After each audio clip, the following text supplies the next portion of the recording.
Yeah, I'll never forget Bioshock One going down into, man. That is honestly one of the greatest moments that I can remember in gaming. What when you see that now, what, how do you feel? That first 10, 15 minutes. That's probably, I think, bang for the buck, one of the most successful things we've done. Exposition is really hard.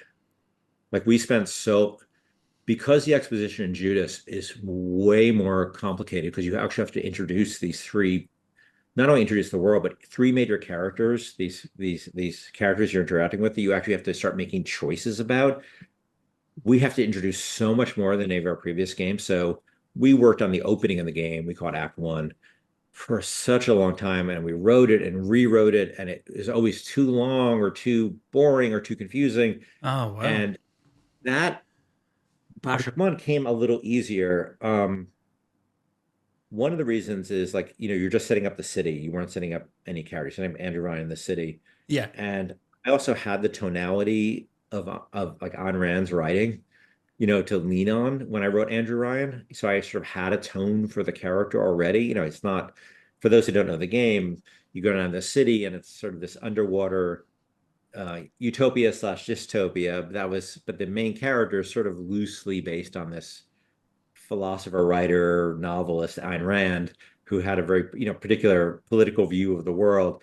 And she spoke in such a, if you read her writings, I've read her interviews, I've read her books, she speaks in such a particular way. And I was able just to lean into that tonality where you don't always have that kind of gift to work from in terms of tonality.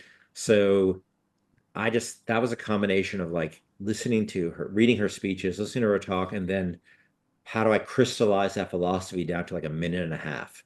Um, and then some very simple visual elements, and then the reveal of the city was critically important. And of course, the artist did such an amazing job of realizing the city.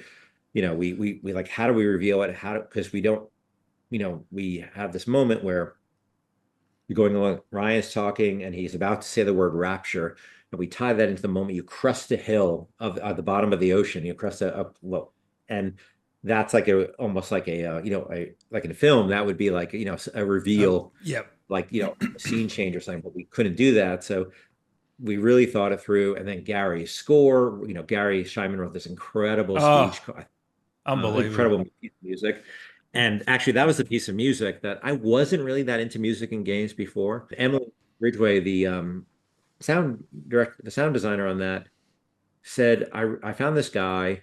I think he'd be really good for it. And I'm like, okay, sure. We never had like music that I was super in love with in our games before. We've had a great audio design, but never really, the music was never that much for me. Mm. And then she played that for me, and I was like, oh my God, that's so great.